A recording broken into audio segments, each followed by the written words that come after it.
So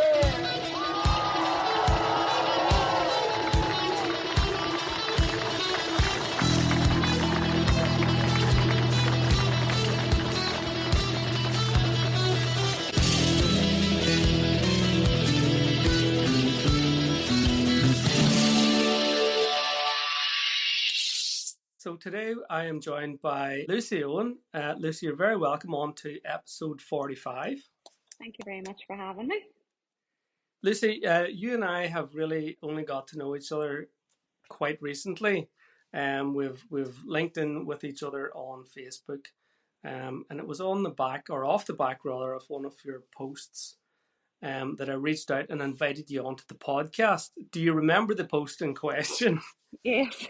A friend of mine actually made that post for me because I I wasn't really very good at doing that kind of thing. So and speaking about myself in that way, So the post was a very inspirational post, and I suppose we'll come to it as we go through the journey. But it made me sit up and take note, that this was a girl who has been through a few hard times, and despite that has got up, got her shit together, and got after a new version of herself, and it's absolutely perfect for this podcast. So thank you very much for agreeing to come on.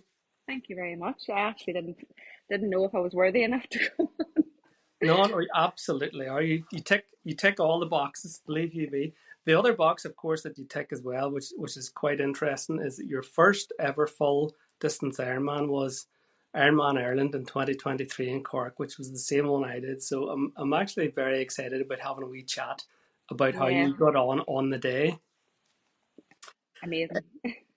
So look, let's go back in time, and we'll go through the journey bit by bit. We'll take the journey up to Ironman Cork, and we'll have a wee bit of a natter about that, and you can tell us about the ups and downs and bumps in the road that you had to navigate en route. Okay. So I suppose, in your own words, well, where do you want to start? Do you want to go back to sort of the school days? Were you a sporty girl? Were you the class nerd? Were you a jock? What sort of a girl was Lucy back in the day? I was into sports a wee bit at school, and netball and hockey and things at the very early ages, then it kind of turned into the bit of a rebel Lucy, and just had school, work, boyfriend, that kind of lifestyle. So that was the end of the sports. Yeah. So that was my fitness journey done and dusted until I picked it back up again. Then that was. So when you said you'd done a bit of teenage rebellion, you didn't maybe go off the rails like I did, start smoking fags, listening to Iron Maiden by any chance? Well, I didn't listen to Iron Maiden, but I was doing plenty of smoking and drinking, yeah. Good stuff. It's like a rite of passage. And look at us now, eh? I know. Your timeline starts in 2010. So we'll start there, and we'll meander through the years up to Cork, if that's okay with you. Okay. So 2010 was Dublin Marathon, first ever marathon. Now, I had never ran a tap at all, but my daddy was a marathon runner when we were younger, and all us siblings had agreed to do a marathon for daddy, because he did them back in the day. So nothing ever came of it, and then it was my brother's wedding, and we had a few too many to drink the next day, and me and my sister said, Daddy, I think we'll run a marathon. And he was like, which one? I was like, shall we do Dublin now in October? And we had literally just signed up. We had 4 months to train, and it was brutal. I actually had stopped smoking back then, and I went out for my first run the very next day to prove a point that it was deadly serious, and I felt like I just smoked 20 cigarettes. So when you say you hadn't done a tap, you literally had no running experience at all? Just none whatsoever. That's my heart rate monitor. Truth, the heart rate monitors. That's a bad shout. When the heart rate monitor is introduced, but just thinking about it's bringing the panic attack back. That's bad enough having a hangover without going, oh shit, we told the old man we're going to run Dublin Marathon. So yeah, yeah, it was rough. I had no clue what to do whatsoever, and all the roads around where I live were just nothing but hills. So literally just Googled it on the internet, how to do a marathon, and that was that. That was it, and away you went. And did you train by yourself, or did you and the sister go out together, or how did that work? No, we had my sister and I both very different lifestyles. Both had kids, and I worked full time, and I just went out on my own. And I remember being on the phone with a work colleague at the time, and I was telling them I was doing it. So I asked for a bit of advice, over the phone and things. And I remember my first long run. I said to my ex-husband, drive me out the road 18 miles because I knew if I got dropped off, I had to come back. Yeah, I had to come back, and he dropped me all the way through my road, the worst road you could run down, and I was near dead by the time I got to Cookstown, I swear. But deadly. I had knee pains, you name it, I had it, and we got it done anyway. You got round Dublin Marathon then in Mm-hmm. 2010. That must have been a real special occasion, a real fond memory, I suppose. Now looking back on it, Looking back, it was absolutely amazing. My sister actually was 6 weeks pregnant at the time. She didn't tell us. right? We didn't run it together now. She walked it and I ran. Well, I'll say I ran, but didn't get a good time anyway. But it was good for me because first time, and to watch my daddy run back and forth to different meeting points for the both of us was just absolutely phenomenal. To see his face and just that proud moment, that proud parent moment was just absolutely amazing. It's lovely, and it's a nice wee nod to your dad, and it's something Yeah. that I love. I love the idea of this monkey see, monkey do. So you Hmm. seen your daddy doing it, and then you thought, well, we'll do that too. So no, Hmm. that's class. I love that. Good Yeah. stuff. What happened then after 2010? So your Dublin Marathon, did you say, right, that's enough of that? Sit back Yes, on the exactly. laurels? That Yeah. was it. Exactly that. Sat back, didn't do anything else. Because the following year I opened my own business, a coffee shop in Cookstown, Hmm. and that was in the following September, and then not long into opening the coffee shop, I didn't start if I was feeling a bit unwell and that, and then I was going for lots of tests and stuff, and 10 months into opening my coffee shop, I was diagnosed with um a rare form of leukemia, um, which was a long process of testing, months and months and months of testing, and um, yeah, I was the doctor, because it's so rare. It's called hairy cell leukemia. It was very very rare, and the doctors brought me in. He says, "Oh well, we've got some good news for you. We know what it is, um, but we don't know what to do about it because I've never treated this case before." Oh dear. I suggest you go home and Google it. Oh Christ. Yeah. So So, you're sent home full of hmm worry, fear, hmm anger, confusion. All like when the doctor's telling you to just Google it. Like I mean, like yeah, if it wasn't bad enough being phoned in the middle of the night to come back down for blood tests and bone marrow biopsies and things like that, you were just told to go home and Google it, and he says we'll see you back here in 2 weeks. I was. forgive my ignorance because I mean I'm not medically trained, but Hmm. what what made that diagnosis different from say someone else's diagnosis of leukemia? Um, because it's chronic, it's a very slow growing leukemia. So not on, like Keith's was very fast, very rapid. Keith Murphy, Hmm. the type of leukemia, whereas mine's very slow growing. So I have been living with it for quite some time, but just didn't Okay. know.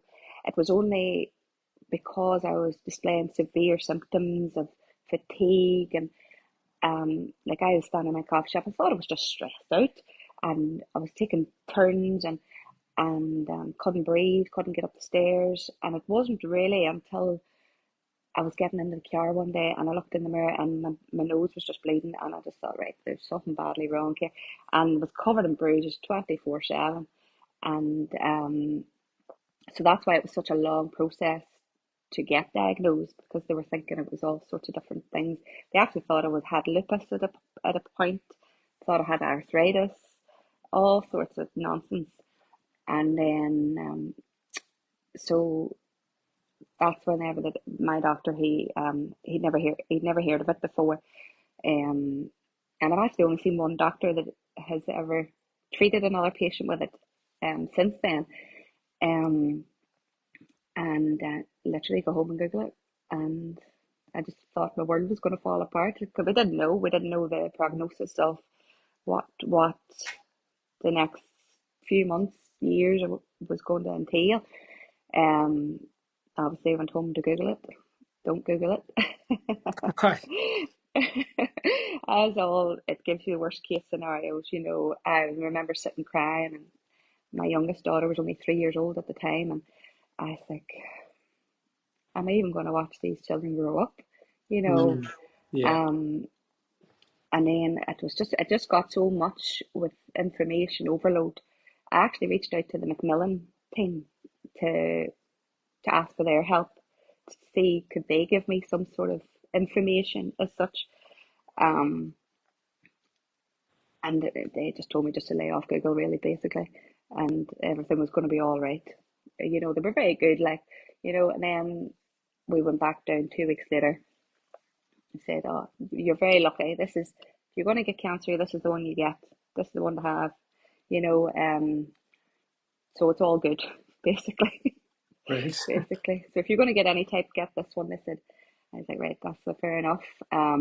They said, well, they've been through the board. They have to go to the board meeting to what type of treatment you were going to have, and obviously it was chemotherapy, where I would go in and get your drip infusions, and that's all fine, obviously. Um, Anxious, went home, and I remember I remember going home, and it was to start the following Monday, because my blood count was so low, because it took them so long to diagnose me. My platelet count was 30. My white blood cells, I was completely neutropenic at the time. I can't even pronounce that. You know, so like I was just sick all the time. Um, and I remember going down first day chemo. Thought, right, okay, let's get this over and done with. And I sat there from 9 o'clock in the morning, and it was sure enough brought round about, the nurse couldn't get a needle in me, and 8, 9 attempts later, I was still sitting there at 1 o'clock, and I was like, what is this hold up? And the nurse came and says, right, well, I'm not going to lie to you here, but they forgot to order your chemo. I was like, Oh what? my God. I actually just burst into tears. I just said, are you actually kidding me? And she says, but you're too sick anyway, so go home and don't leave the house till we get it ordered. Right. And and they told me to come down the next week, because it took so much, because it was a different type of treatment than regular leukemia patients would have. That it would be a week before I got it. It was Bank Holiday Monday. I was to go in, and Laurel House was closed on a Bank Holiday Monday. So here's the nurse's staff room. We're going to give it to you in there. Right. So so I went in anyway, got it. It was grand. It was all right. It wasn't the worst thing. I didn't know what to expect. Just give me the drugs, give me the treatment, get me out of here. So you're obviously pumped up with loads of injections and all sorts of nonsense. But it was a big bag of goodies that they send you home with, that they don't warn you about. You know, by the way, for the next 10 months, you're going to have to take all these antibody drugs, and you know, um, antibiotics. I was like, right, okay. That was just the way you were. But I didn't really depend on anybody or anything. At the time, nobody really knew how to react. A lot of people were sort of scared to talk to you, or and I didn't like leaning on people really for support. So everybody took it in turns to drop me off at the chemo ward, and Yeah. they went on about their business, and somebody else would come and pick me up. You know, Aye. that's the way it was, and it was grand. You know, I got through it all right, and then I remember a week later, a week after the chemo was finished, um, I was rushed into hospital. They told you, warned you, but all the warning signs warned you. And you know, I took an infection. And I remember being rushed in to the hospital, and the nurse rushing to give me the blood and the antibiotics really quickly. And I remember the blood just squirting everywhere out of my arm. Um, and I was so sick. I was in isolation for a week, and I missed my daughter's birthday, and I Oh could not, dear. I couldn't handle it, and I signed myself out the next day. I go, Right. that's it, not doing that no more. I just couldn't bear to be away from the children, you know, not knowing, you know, what the outcome was going to be. You Yes. know, I just wanted to be with them and be at home, so that was all right. And it only took a couple, I don't know, maybe 6 weeks off work or so after that, because my own business and that, and I went. Sure enough, I went back to work. Doctor brings me back for a checkup. Aye, all's good. We should hope to see you in about 10 years' time for some round two. Mike, I forgot to mention that because it's slow growing, it's chronic. There's no cure, Okay. so you'll always be treated. So I'm always going to need treatment at some point in my lifetime.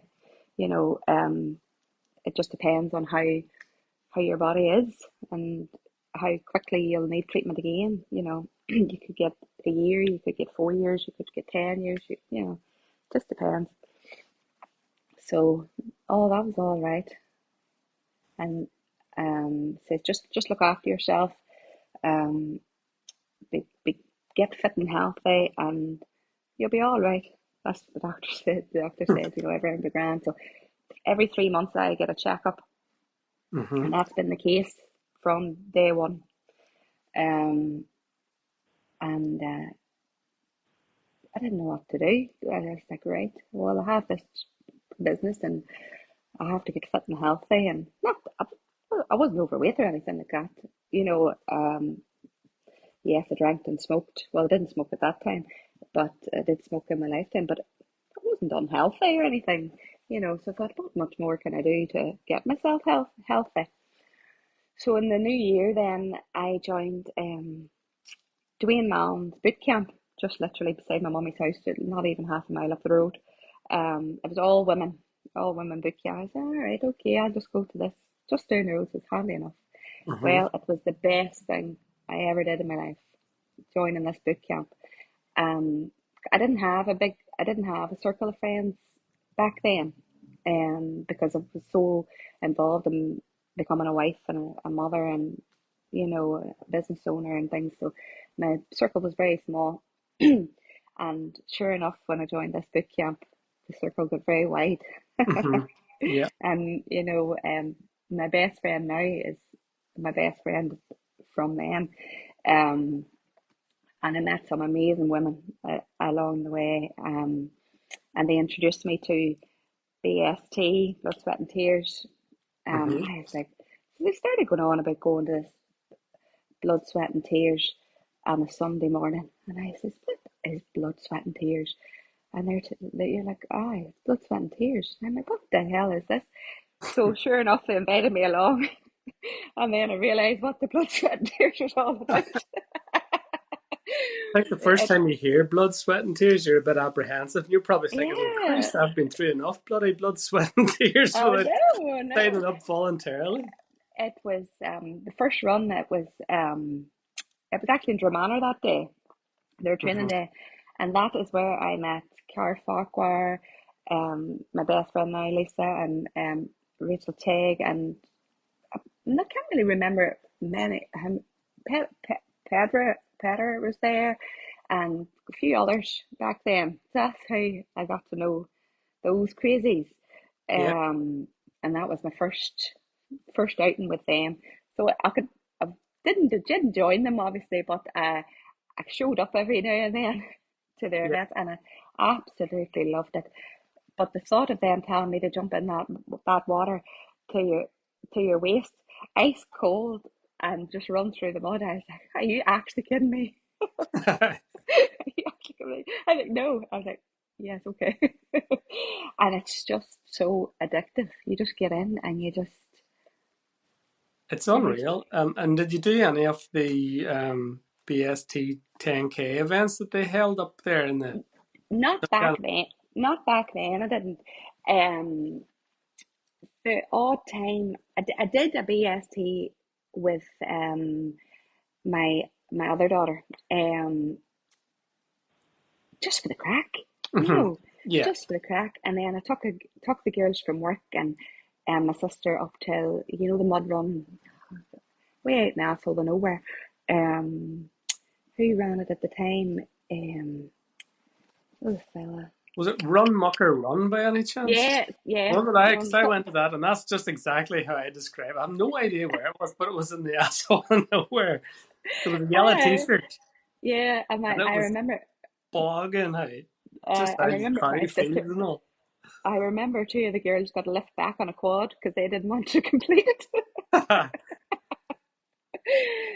So that was really all. I didn't really do much. I just sort of um just did it for the crack.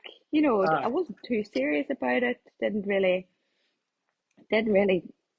get too involved. But then about a year later, my mental health went downhill just with the whole trauma of come to be, realizing that I'm going to have to live with this condition for the rest of my life. And Mhm. you know, I know they said that I'd probably get 10 years between treatments. So they said.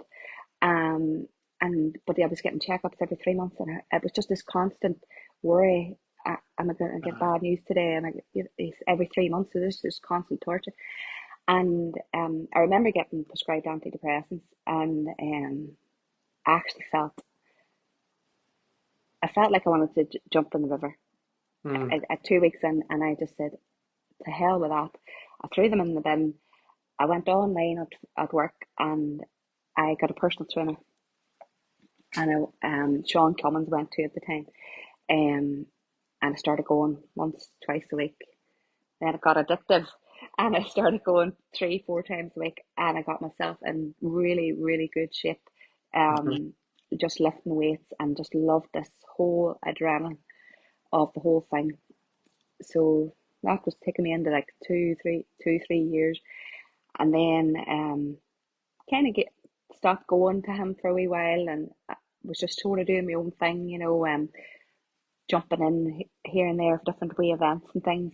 And I remember doing Cookstown half marathon with my other daughter, just off the cuff, Mhm. let's if you fancy running Cookstown half marathon like in a couple of weeks. Aye, all right. And For the moment, yeah. spur of the moment. And um then in January I started to feel unwell again, and I kept saying to the doctor, over our phone calls and consultations, I'm really not right. Uh, you know, this is wrong, that's wrong. Oh, no, no, no, your blood is fine, everything's fine. And so I persisted anyway with training, and I actually went on a 30-day challenge with a gym in Cookstown. I won the membership to go to it, and I remember still not feeling right, and I kept saying to the doctors, I'm really not right, I'm really not right. No, you're fine, you're fine, you're fine. It took them 6 months to to listen to me, and I said, right, well, just give me a bone marrow biopsy for just peace of mind then. Mhm. So sure enough, they brought me in, and a week later, this is you were right.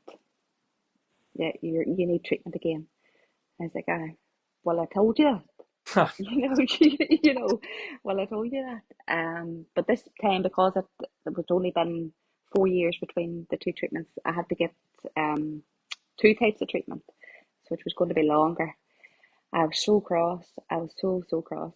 I didn't know whether I was cross with the doctor or was cross with myself, because it kind of felt like to blame because I've been trying everything possible, and I was thinking, maybe not. I'm not doing enough. I'm not getting anywhere here. What more can I do? And I remember still going to my personal trainer like 2 days before chemo. You know, um, but anyway, that was on the Thursday. They told me everything. You need treatment again, and we booked you in, and this is the time slots. And I think they gave me 4 or 5 weeks before I had to start the treatment this time. And I remember going out on a Saturday night, a spur in the moment night out, and pretty heavy night, partying. I woke up the next morning. My friend, she couldn't do Cookstown half marathon, and I says, "I'll take your place." So mommy and daddy, everybody looking around me, going, "What the hell is she doing there?" She's just been told she has to go back for chemo, and she's going to run the half marathon, and it was them, everybody wanting to wrap me up in bubble wrap. I just said, Mm-hmm. nah, I am not, I'm not doing this. I'm going to do my own thing from now on. And I went and I did Cookstown half marathon. Not a very good time, but time wasn't about the time. It was about getting around it. Absolutely. Yeah. And sure enough, got around it, come home, everybody hugging me and all the rest. Mm-hmm. You could see the fear in their faces. They don't know how to react or how to respond, or they want they want to just wrap you up, and you're just not. They know that you don't want to do that, and they Aye. have to try and respect what you're wanting to do. But you could see the pain in their eyes, But Yeah. um, but that took its toll now, and then so we started the treatment then at the end of August, and that went through till mid October time, or start of October time, and um, I said, "Frig this! I'm going back to work." And it took little to no time off, and there was mud run. BST were holding the mud run. I said, "I'm going to that there," and it was 6 weeks after. And everybody's like, again just looking at me going, "What the hell is she doing?" I says, I says, "I'm going." I remember that morning, people going for the first time, and as well, everybody's all hyped up in that nervous energy and things, and Yeah. everybody's running to the toilet and all the rest. And I remember a fella saying, "I don't like getting my feet wet," and I just laughed and I laughed. He was at Um, the wrong event. he was at the wrong event. Well, I've seen that said person since then, and they'd be throwing you in now. Yeah. You're running in there, you know. And that was that. And then the January again, my fitness journey just spiraled out of all control after that. I was talking to a friend, and they says to me, I would never be fit to do a marathon. I says, "Yeah, on about." I says, "I ran a marathon one time, and I only ran for 4 months." I says, "I'm Mm-hmm. sure you can run a marathon." So sure enough, I give them a plan, and I thought, well, if I give somebody a plan, I better do a plan myself. And that was that. I took off like a rocket. Um, uh, Anything that I saw, I signed up for. It was just one thing after another, after another. Lauren half marathon. Then we did Dublin again, and I've done Dublin every year since. It's my Brilliant. favorite marathon to run.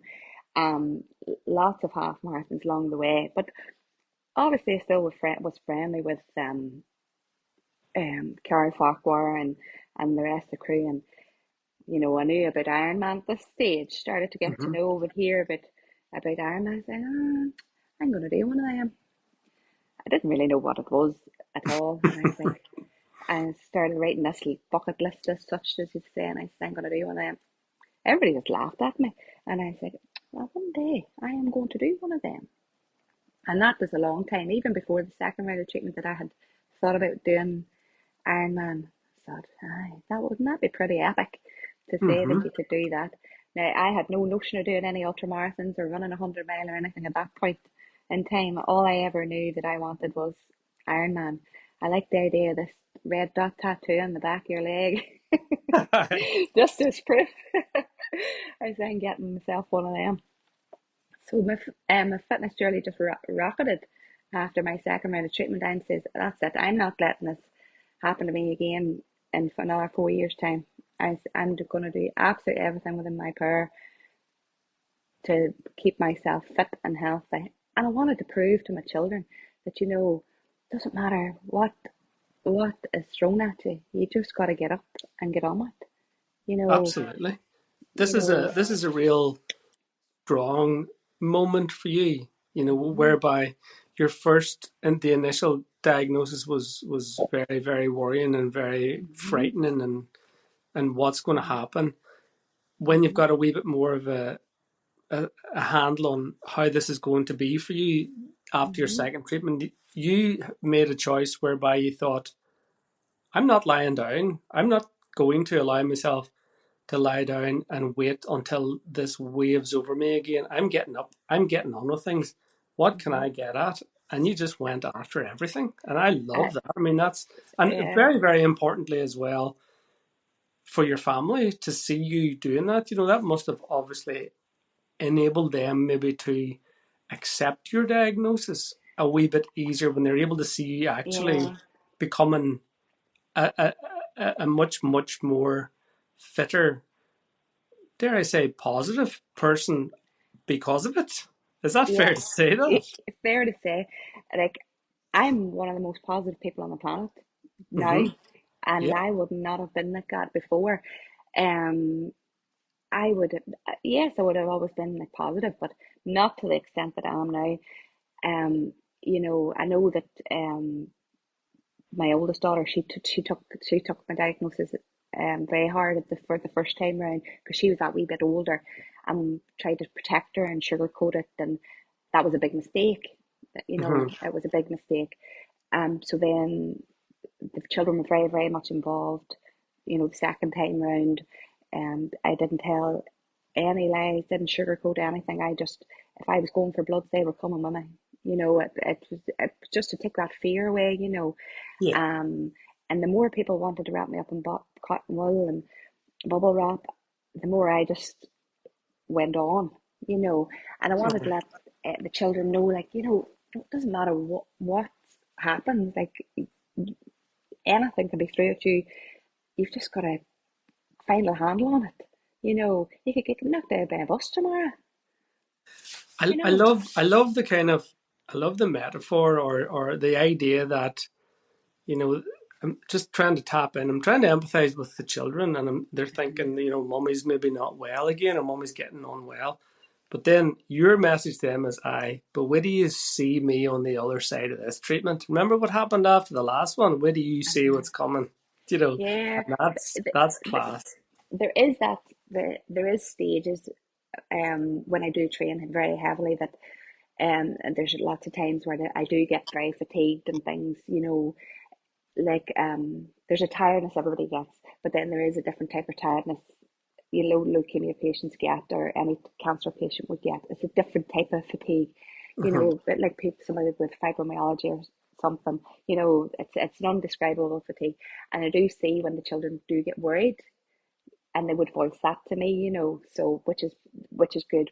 We're very open and honest about things like that. So that just draws strength for them. You know. No, that's class. That's brilliant.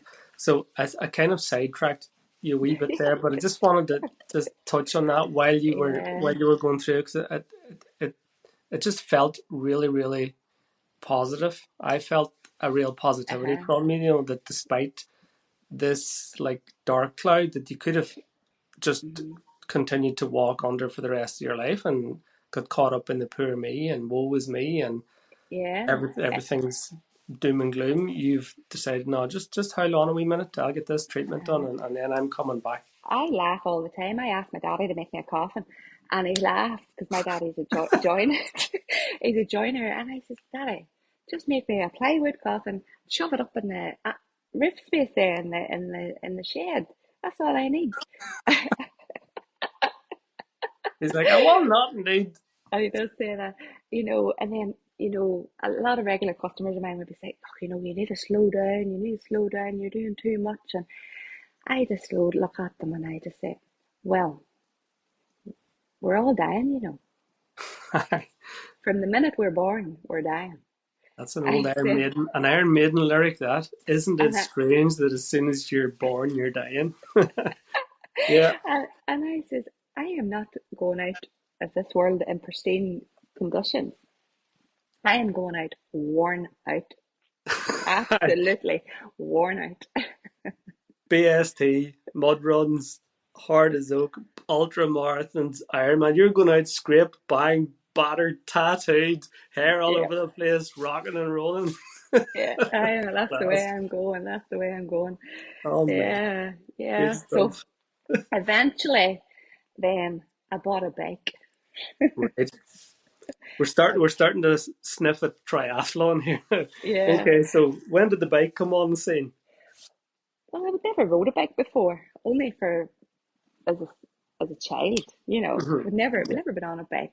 Hadn't been in the pool for years. I thought, all right, I'm going to buy a bike, and it was just a spur of the moment. This one day, I took a wee jaunt down to Belfast after seeing an advert on Facebook, and um, got myself a bike, second hand bike. I went for a wee spin of it and near came off it. I thought I better buy it.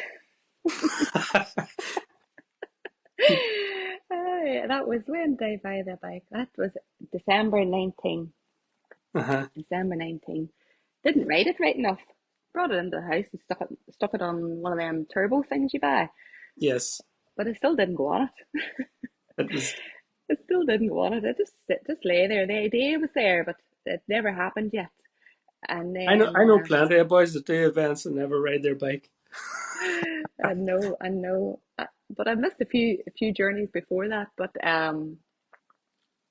that year then, what I did was just before lockdown came, Aye.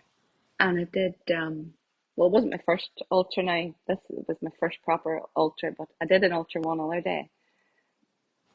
So I did at Evie's Bow in Parkinor, not Parkinor. Um, is it Parkinor? No, I'm not sure.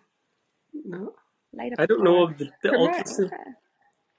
Aye. in Florida Manor or some of them No, places. Parkinor. The Pardon. Keith was organising it. Keith Clark. Aye.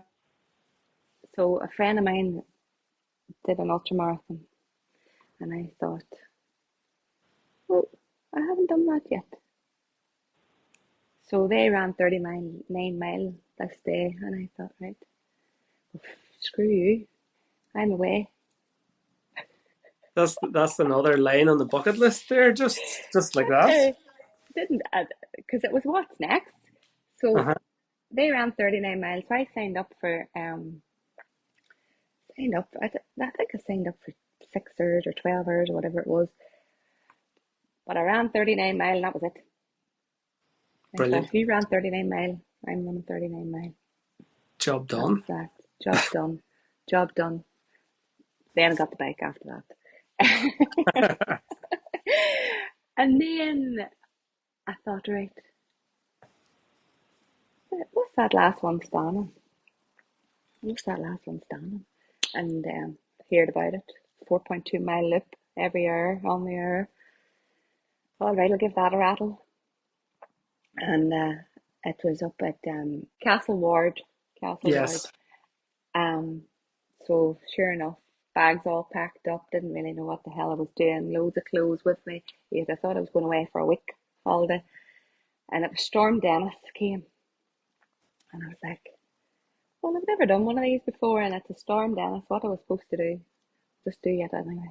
Just do it Well, anyway. Epic just do it event with anyway. epic weather. What could possibly go wrong? Epic event or what? It was the best day out. That is where I met Jill McKinnon Mm-hmm. and Yep. a few other nutcases. Um, a few other nutcases, and you always get you always bump into the same people each time, you know. So you kind of build up a relationship with the people that are there, you know. Another girl I met there, Jill, um, Conley, she is actually going to be helping me on my next event that I'm going to be doing shortly. Um, and that, you know, which is amazing. Like, I didn't know this girl from Adam, apart from getting undressed beside her in the tent, you know, Mm-hmm. changing clothes. Everything's just left to the imagination, you know. You just whip all off and you're whoever's standing beside you, you know, that kind of way. They're a different Um, breed, those ultra runners. you just get changed at the side of the road. You Yeah. don't care. But The only doll that can get undressed without exposing herself is Jill, because she's covered in tattoos. exactly. Yeah, Must be why she does it. I'd say that's why she And a wee does bottle it. of vodka, Uh, so yeah, that was my first ultra. Amazing, Class. epic day, and Storm Dennis just made it even better. It was unreal. Like, I'm not even joking. It was just out of this world. Like, it was Mhm. just, and I just got hooked after that. Anything endurance wise after that, I'm up for it. So when did the first triathlon come on the scene then? Well, I bought the bike in just before lockdown, and then I jumped on the bike in the house here a few times. You know, wore the tire out on the turbo because it was didn't know what the hell I was doing. And then I saw a thing with Tri Limits. We're doing a try for men and women, and I thought, well, I've never swam in open water before, so I'm going to have to go and learn how to do that. Mm-hmm. I could swim, obviously. My grandparents and my mum and dad taught me to swim. So I was a strong swimmer back in the day, not now. Um, I didn't even own a wetsuit. But the try for men and women was just perfect for me. The training didn't suit me, you know, their run training and their biking and all the rest. I went to a few of the run training. I only went to one of their bike training days, but the open water swimming was a big thing. I had to learn, obviously. It couldn't do it. No, wasn't for me. I got in. I was just doing breaststroke. They lent me a wetsuit, and I was just doing breaststroke. I was like, I can't. Nah, it's too cold for me. This. I have Raynaud's disease, you see, and it was just too cold. I went a couple of times. And that was that. I thought, right, but obviously there was during a program. There's an event. Mm-hmm. I thought, all right, I'm going to have to do this event now. If soon as I was signed up for it, I went to a couple of their swim sessions in the leisure centre, and I couldn't do any of their techniques either. Um, I, it just wasn't me. I don't like anybody telling me how and when, what way to do something. You know, Aye. yes, obviously you have to learn certain techniques, but I learned to run myself. Sure as hell, I'm going to learn to my bike myself. I'm going to learn to swim, but I definitely needed help with the open water. But I wasn't taken to it at all. So sure enough, there was the event, but because of the lockdown situation, it was Brown Thomas. We got their medal for the event that we were doing, and it was a sprint, and this was only going to be my fourth time in open water, and I was like, right, all right, and all these people all excited, you know, and a lot of them had quite a bit of experience in the open water. You know, some of them had a lot of bike experience. You know, everybody was on different levels, but all new to try triathlon. You know, so we Mm-hmm. were all in the same boat that way, which was nice. It was lovely because, you know, obviously I'm still in contact with all these people now. You know, which is nice. Um, and we spoke. Everybody sort of spoke that morning, and I was like, what the hell will I do with this bike, and where do you put this bike? And I'd only been on the bike once or twice. You Mm-hmm. know, I hadn't been I think it was 17 mile on the bike that day, and I don't know what distance the sprint is. I just know that it was very quick. It all happened very quick. I remember having my watch on, and I couldn't do a front crawl at all. can't put my head down in the water. So I could only do breaststroke. I thought, right, okay, I'm going to be the last out of this water. I got out of the water. I hadn't even bloody pressed starting to watch. For Christ's sake. There's And, a lot of people do that, yeah. and you know what? It's nearly like game over when you don't start to watch, isn't it? It's like that's game over. And we'd all said, give it everything you've got. So sure enough, got out on the bike, flying on the bike, loving it, loving life, and obviously all the the coaches were there, and obviously Carl and Mark and all the rest, and they were all there, and because they were there on the course, you were having a bit of crack, and your thumbs up and you're sticking your tongue out and you're like, yeah, rocking, loving life. And I remember going out in the run, and I was really pushing hard, so bad. And we were just coming up, the Escrow there.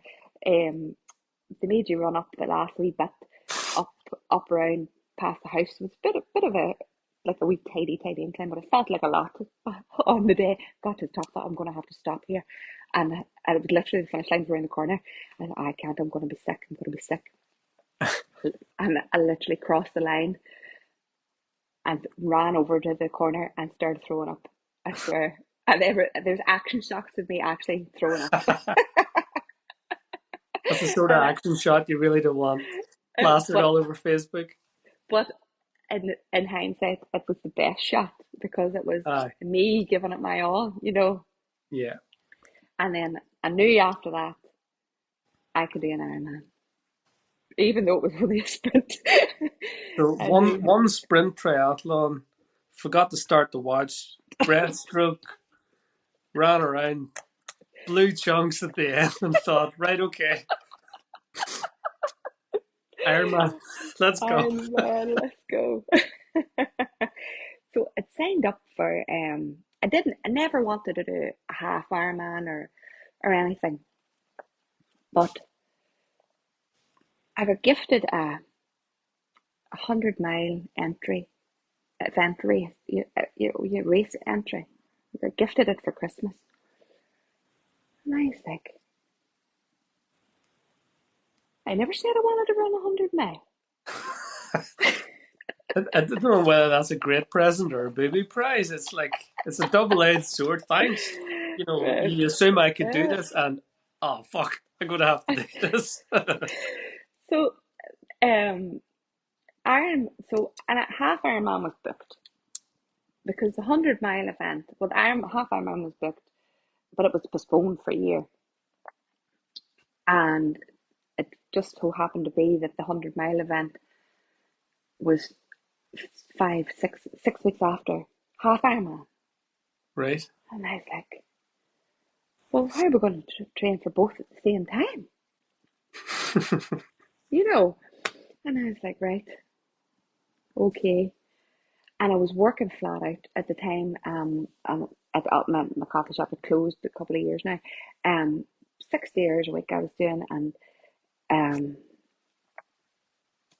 I was like, what the hell am I doing?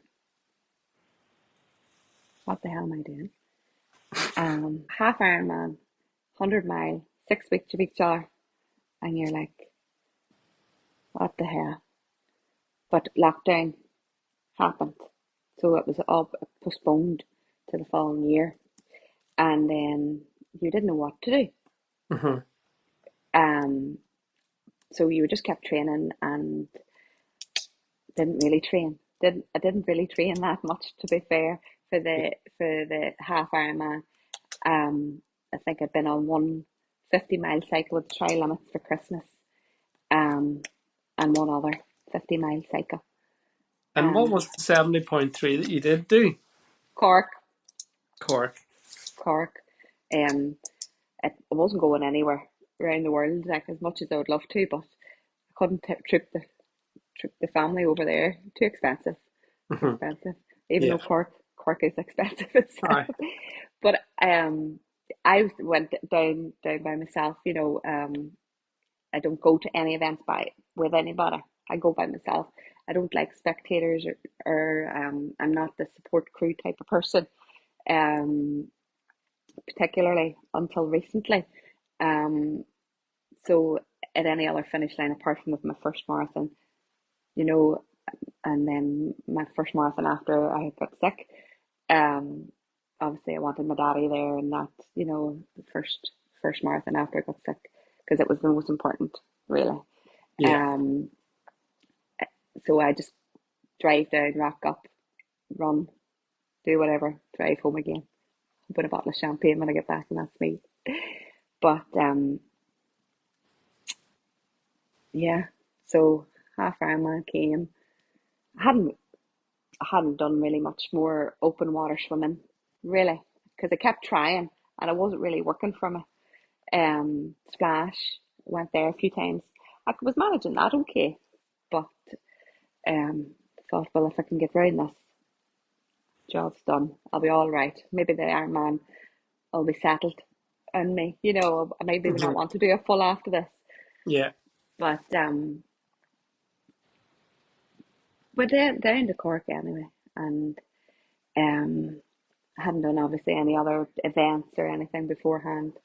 Um, Got into the water. I said, "Fuck, what am I going to do here?" And it was a bit of breaststroke, it was a bit of front crawl, it was a bit of everything. Hmm. And I'm not as strong on the bike. Like I say, I've never been on the bike before, and I was very, very conscious of the time, the time. I knew my run was strong. I was going to be fine in the run, and I just thought, right, what if I don't make this cut off? Hmm. I'm going to let everybody down. I'm going to let myself down. This is one of the reasons why I don't like people going just in case Yeah. just in Yeah. case but I'm not going to let anybody down. If I say I'm going to do something, I'm going to do it. That's Uh, it. Yeah, there's no ifs or buts about it. And I remember coming off the bike, and I was like, hell yeah, yeah, I've made the cutoff. And Right. I remember being on the run, and I remember crossing the line, and it was absolutely amazing. I never felt anything like it. It was just this, like, hell yes. Uh, And I remember, Frenchman goes, "Well, did you enjoy that?" I was like, "Fuck, I loved it. yeah. I fucking loved it." Yeah. And at that point, I was like, wasn't sure if I was settled or not for the Ironman at that point, because I knew I had this 100-mile race to do. And I hadn't been really training for that either, to be honest, because I was because I was too busy trying to wing it round Yeah. 70.3 in Cork. And I remember saying, right, okay, I've got this, get this 70.3 over and done with. And you should feel absolutely amazing. But one of them people, you get over the line, you feel elated. A couple of days later, you're back down to normal, and you're like, what's next? Do you know Uh, that's me. what? Yep. What's next? So I remember thinking, how am I going to get around this Victoria Park? And a couple of ones from the Tri Limits and stuff would come into my shop and that, and I remember them asking me, and I never really told anybody any events that I was doing either. Kind of all kept it very quiet, Hmm. until I got the picture and obviously the medal, and then it was, I'll just leave this here, on Facebook. Yeah. I was just doing this, by the way. And I remember a couple of them asking me about what I'm doing. I said, "Oh, well, I'm doing Victoria Park 24 hour." I says, "But training's not really there. Haven't really done what I need to do. But just whatever it is, it is. We'll get round it." And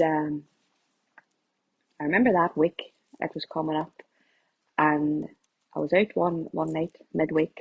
You shouldn't be out in a school night, but anyway, it was a very, very messy school night. I would Uh, say so. it was rough. It was rough. One of the roughest. Now I remember the next day, standing in work, just looking around me, going, I ain't a bit well here, and Would have been a dodgy old packed lunch sent into uh, the Waynes that day. I actually remember sitting on bringing a chair into the kitchen at work, and I goes, I can't, I just can't today. And they're like, but you're running that 100 mile at the beginning of it. It's like, aye. And The last so thing you need to hear whenever you're I having failed. know, I know. So on the Friday night, like I said, never had run crew or anything before, never wanted anybody's support or that. But my friend Deirdre Conway, she knew about the event. This is why I don't tell anybody. She knew about the event. She says, "Well, I'm coming, and whether you like it or not."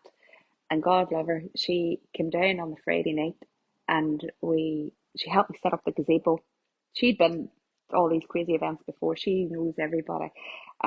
She's ran Victoria Park herself, so she kind of knew what it was. She knew what it was, and she's done lots of other crazy events. So she's done the Dublin to Belfast, and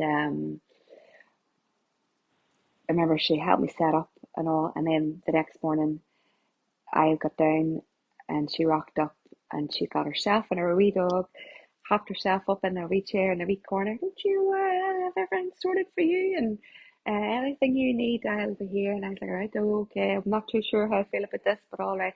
But I remember saying to her on the Friday night, I don't know if I'm going to get this 100 mile tomorrow. And she just looked at me as if to say, did them words just actually just come out of your mouth?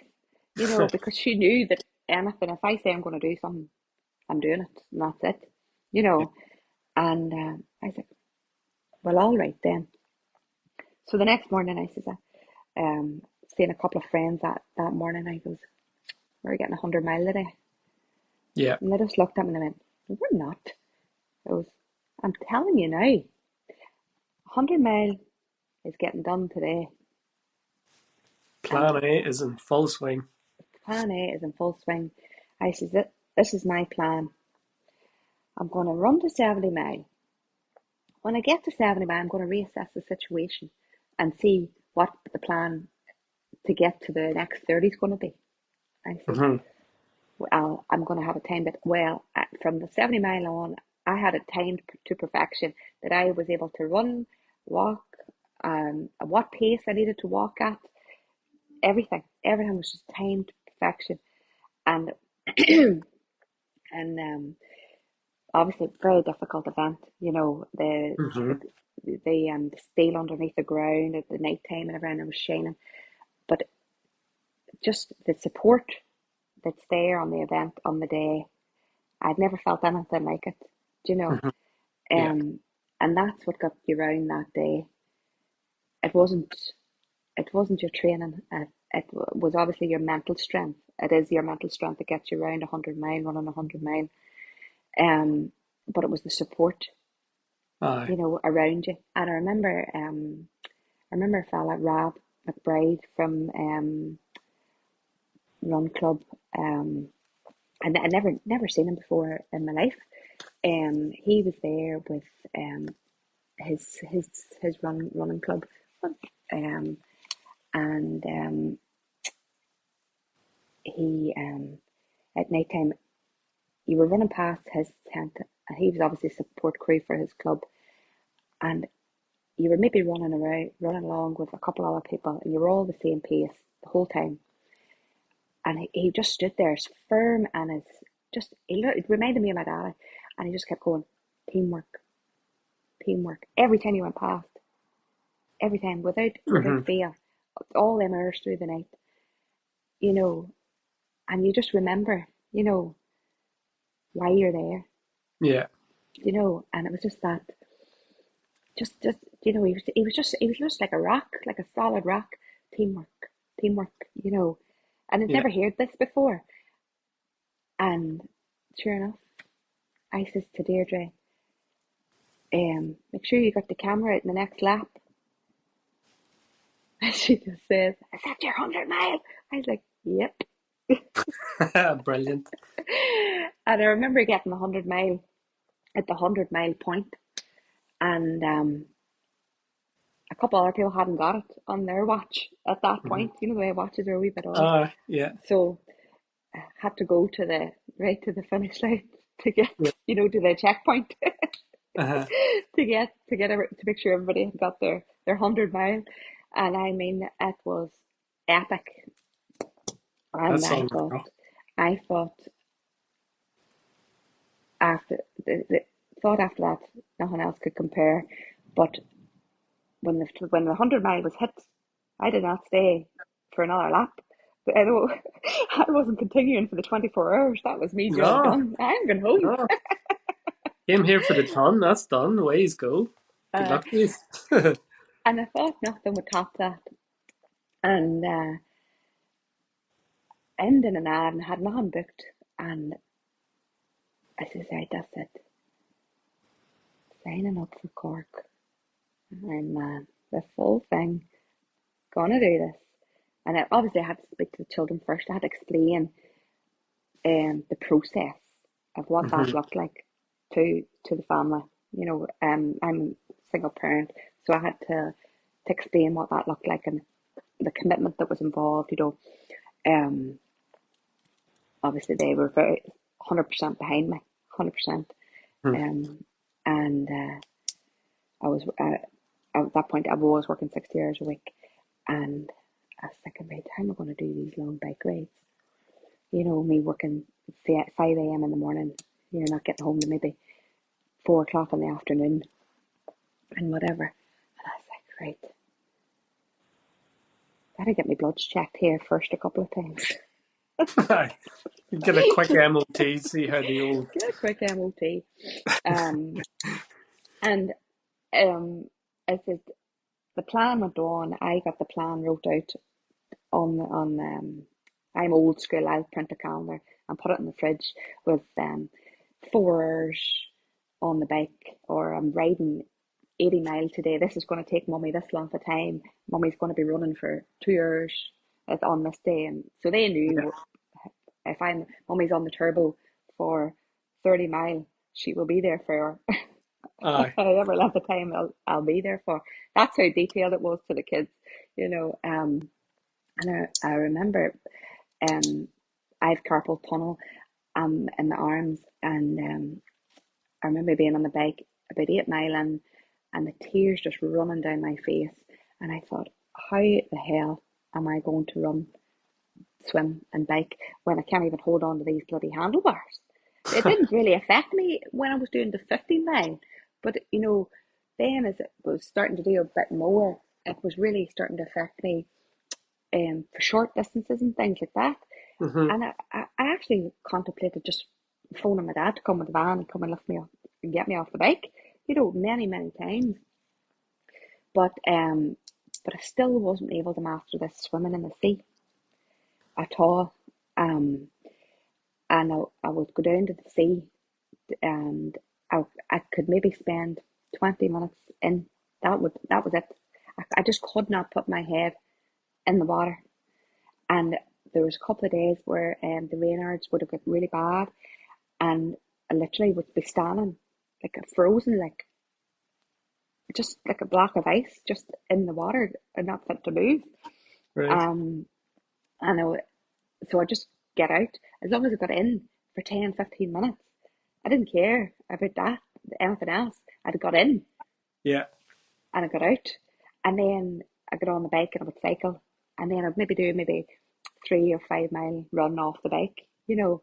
Mhm. Um, but there was a day that I literally could not warm up, and even an hour into the cycle, I was still ice cold. I was still ice cold, and the cycling was brutal. That Mm. training was brutal. Um, I trained on my bike from Ballygally to Ballycastle, Mhm. all along the coastal route. And when I run everywhere, anywhere and everywhere, as long as there's a view. And I remember looking up the first day I was going on this route. I remember looking up at going, how the hell am I going to get this bike up that bloody hill? I'm going to have to get off and walk. There's no way I'm getting up this hill. And I was Mhm. getting up and getting up and getting up. But every now and then I could look over my shoulder and I could see the views. And the views just thought, right, I'm getting up this hill because these views are just second to none. Um, so the training was going well, really well. Um, I'd only hit 100 mile, and that was coming off the back of a night shift. at work. I had about half an hour's sleep, but I knew I had 100 miles to cycle. So I was like, how the hell am I going to cycle 100 miles? I've just done a night shift. I've had no sleep. But I got on the bike. I said, if I'm going to do 100 miles, because I told everybody at work I was going to cycle 100 miles and come off this night shift. So there's no way I was going back into work the next day to say, oh, by the way, I didn't do that 100 miles. That's right. Yeah. You know, that's what you always tell people, that you're supposed to be running 100 miles, and then you'll run 100 miles. That's right. Once you put it out there, you have to you have to to do deliver it. the goods then, don't you? Yeah. So cycling was getting stronger. It was getting good. By no means am I a cyclist. Like, I was reading the rules for Ironman. It says no drafting, no this, no that. I was like, I actually had to Google what it was. There'd be no danger of me doing any of these things when I haven't a clue what the bloody hell. Don't even know what the fuck that is. And you know, no beside each other, none of this, none of that. I was like, oh, what the fuck? What if somebody comes up and talks to me? What am I supposed to do? I couldn't draft of anybody when I did Ironman Cork, because I couldn't catch anybody to frigging draft off them. That's it. But say, run was going great. You know, I'm not the fastest runner in the world, but my run is really strong, and the biking was getting there. I was getting there. I was doing well. Carpal tunnel was not doing so good, so I was in pain all the time on the bike, and I was ice cold in the water for the sea, and I was like, right, okay, but we're doing this anyway. And I remember all guns blazing. I was psyched for it. I was ready for it. I wanted it, and I had an accident at work. I was doing morning shift, and we were rushing to get actually finished work on time this one particular day, and I was working the electric pallet truck, and it was a very narrow space. And sure enough, because I was rushing, going too hard, electric pallet truck in reverse. There's going too fast. I crushed myself Christ. up against another pallet behind me, crushed my foot, damaged my sciatic nerve, and we were 5 weeks out from Ironman. Oh, Five dear. 5 weeks out, and I was like, what the actual fuck? And I was like, the manager come running down, took me to A&E, blah blah blah. I was like, don't even. I just don't need to speak to me. I am doing Ironman, but there's something wrong with you here. I said, I don't care. So I was like, Wrap it up. if this is broken, I don't know what the hell I'm going to do. And I was like, right, what's wrong with it? So it damaged all the tendons in my foot, and the ligament damage in my foot, and damaged my sciatic nerve. So sure enough, I was off work, and the doctors kept bringing me down for a review, and I says, I'm doing Ironman. And they just looked at me and was like, you're doing nothing of the sort. And I says, no, but how long is it going to take me to recover? I'm doing Ironman now. And they're like, no, you're not doing it.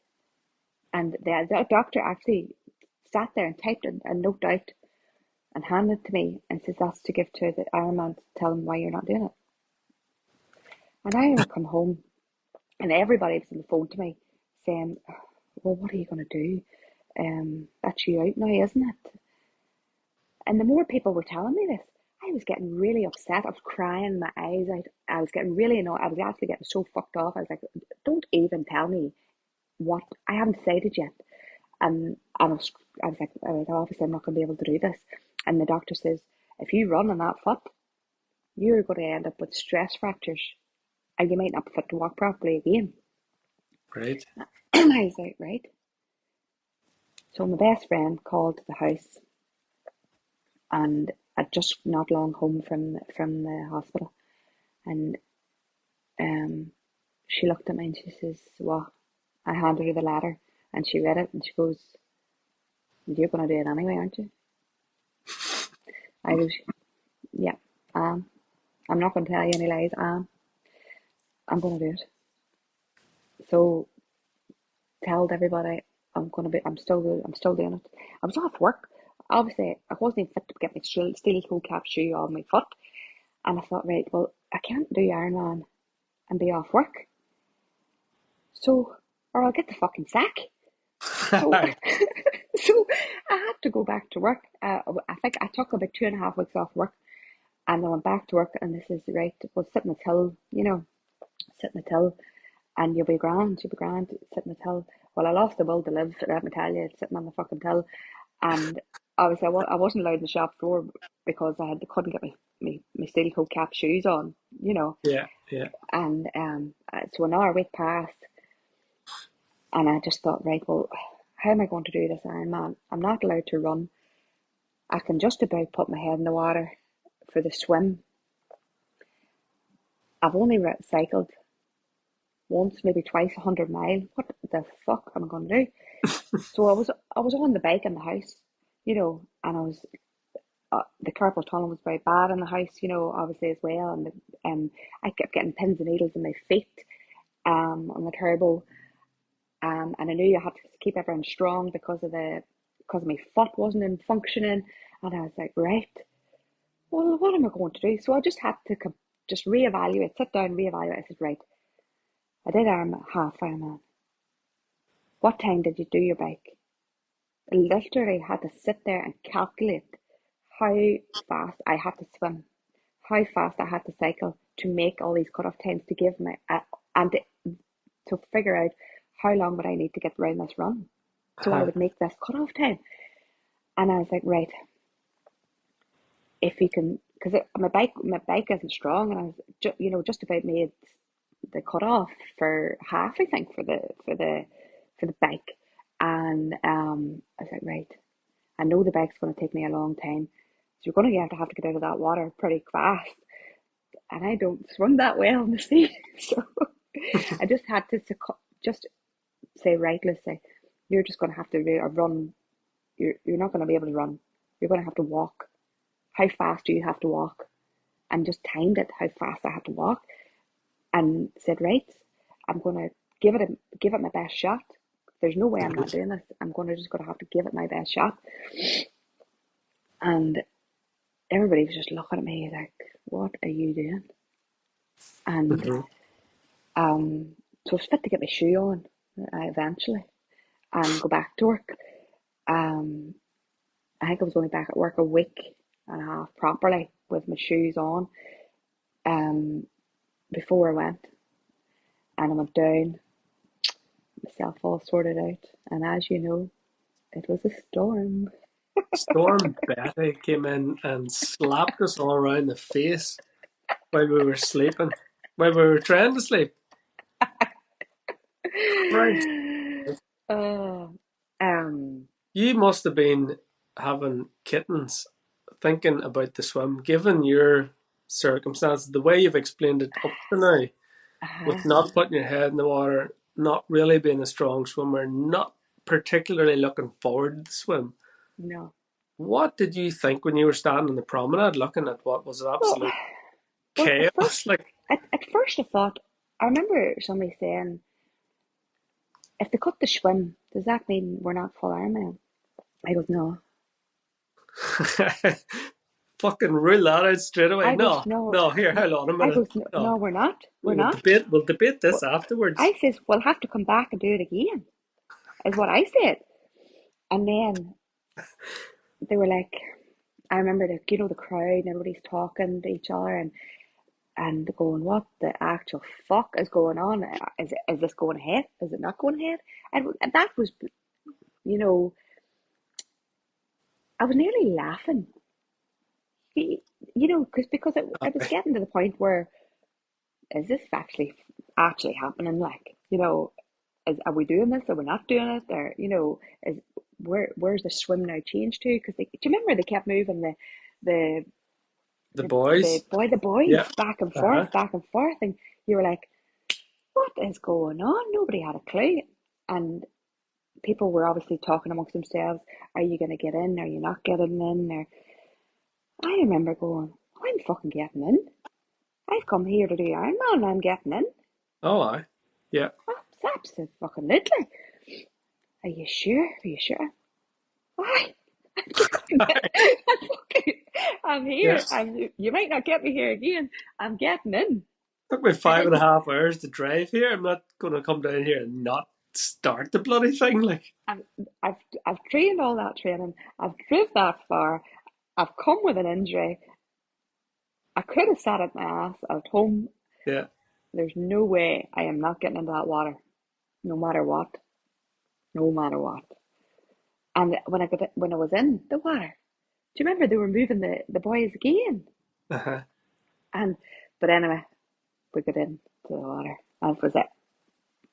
Some, there's a lot of talk afterwards about it, but I got in, got to swim. I remember coming out of the water. We can talk about different things about when we're coming out of the water in a minute. I got on the bike. I said, "Fuck!" And it was like sardines in the tent. Do I you was remember? savage, yeah. It took me longer to get out of that tent than it did to get changed. Uh, I couldn't get out. I had nowhere to sit to put anything yeah. on. It was it was just that was just awful. I The thought the never I thing was that never getting happened to that there, again. the thing that happened there was that the half distance was cancelled the previous day. So they Yeah. kept that. We would have and should have used that big massive marquee for our event Uh-huh. had they have been away, but because they had to run, they ran that ahead of us. So then there was the half and the full on one day, and we were all crammed in to an Uh-huh. emergency marquee, and like you couldn't swing a Uh-huh. cat in it. Like, Not at all. It was disaster. So I got on the bike. I thought, right, looked at my watch. Right, okay, I'm all right, I'm all right. I thought, right, if I can get round this, if I can get first loop round, if I can make it round in the same length time as I took the first 70.3, I'll be doing all right. So that was my goal. I had to just keep thinking because I knew that obviously the run part was going to take me longer, and I was just thinking, right, what can I do to help me get get where I need to be? And I remember I was loving life on the bike. So I was having a great day because yeah, obviously the half was out as well, and we were out. I thought I was doing amazing, passing a few people and whatnot. yeah. And I remember coming in on the bike, thinking, "Oh fuck, this is lethal. I've passed that many people. I'm not too far behind." So I fucking racked my bike.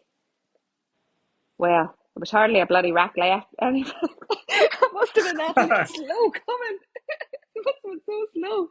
Um, so slow coming in on the bike, and I thought I was doing amazing. There was hardly any racks left, for biking. Yeah. But I got onto the bike anyway, off the bike, got my run on. I thought, right, okay, I'm going to jog a bit. So the walking situation was out the window at this point because I was feeling pretty epic. I just got out of that water, survived, Yes. off the bike, survived. I thought, right, we'll give this bit of a runnable chance, And I had every type of painkiller in every single drop bag you could think of just to get me round. You name it, I had it. Naproxen, tramadol, paracetamol. Didn't take half of it. Obviously, it was there just as an emergency. Yeah. And so I remember running a bit and walking a bit. But I remember, the way obviously their loops, and you can see other people out on their loop and this and I remember running past. At this point, it was run, walk, as just whatever I could. And obviously, when you got to the crowd, you were running. So, you're Yeah. running, you're running. And I remember seeing other people that I knew that were in well over an hour before me off their bikes because they were strong tri limits ones, Uh-huh. um, and other people I knew. And I thought, you know what, I'm doing all right here. This run's Mm-hmm. going pretty okay. And lip after lip, and I thought, I'm actually keeping a really good pace here. I could actually do a wee bit more. But I knew the whole time that I had to remember if you do too much here, you might not be fit to walk again, Aye.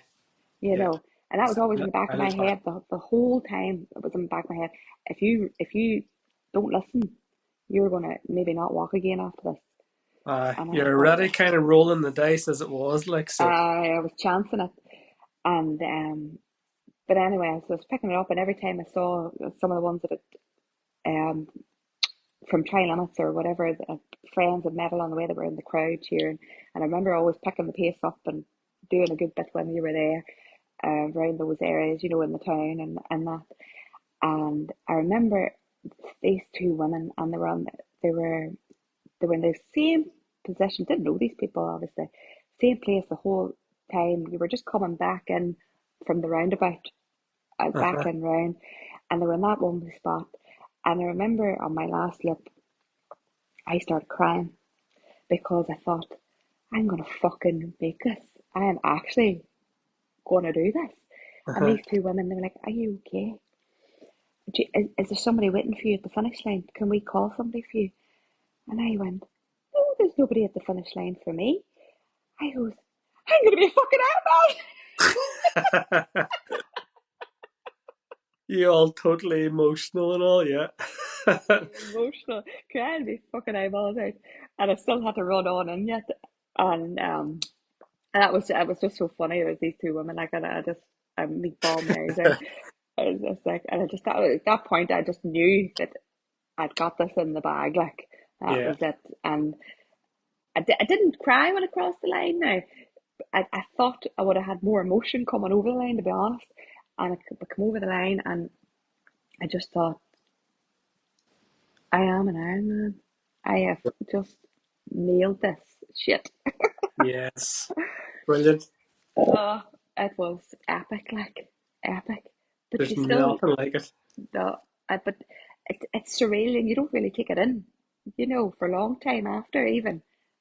It kind of, it's a slow burn what you've done, like, because I think the run up to it and the ups and downs and the months and months and months that goes into it. It's very hard to explain, but I know what you mean. It takes a long time for it to sink in. Because you know the way I don't know if it's if maybe there's a lot of talk about it when you're in a club and things like that, but I'm not in a club, so Mm, there wasn't very much talk about it. The children my children sent me a Snapchat, you know, and their look on their faces was absolutely epic. You know, they sent me class. a picture, you know, so proud. They got me an Ironman. They actually didn't get me. They made me an Ironman cake for Oh, me brilliant. coming home and everything, you know. And I think maybe it was just a relief. That's it, job done. Mum's not going to be half killing herself when she's not at half time as it is. You know, she's going to put on a bit of cotton wool here and look after herself for a while. Uh, I think so. The conversations were few and far between about Ironman after that. So yeah, it takes a while for it to sink in. Sink in. Unbelievable stuff. Lucy, absolutely amazing. You're now, of course, coaching as Yes, well, and yes, that was the Facebook post that we spoke about at the top of the episode. Whenever yeah. you'd put that up to say that you're now a qualified coach, you're taking on clients, and part of that post was to say, that you've been on a tough walk, Yeah. and how you had battled through the leukemia diagnosis and the Mhm. treatment, and you know what it's like Mhm. to suffer. You've Mhm. completed your Ironman, and here you are now, ready to help others. Uh-huh. So, what do you want to Absolutely. say to your prospective clientele? How do they get in touch with you, and what sort of stuff do you offer? I suppose. Well, I have quite a few clients already actually, and they're all absolutely smashing it. They're all doing amazing. So I have a Instagram page, Lucy O'Neill. My logo and business name is actually called Phoenix Fitness Rise Together, because I think that no matter who you are or what you've been through, everybody's own journey is unique. That could be anything from coming from anxiety, depression, sickness. It could be any type of sickness. You know, could Yeah, be it could be cancer. It could be MS. It could be as simple as that, or just simply wanting to better themselves.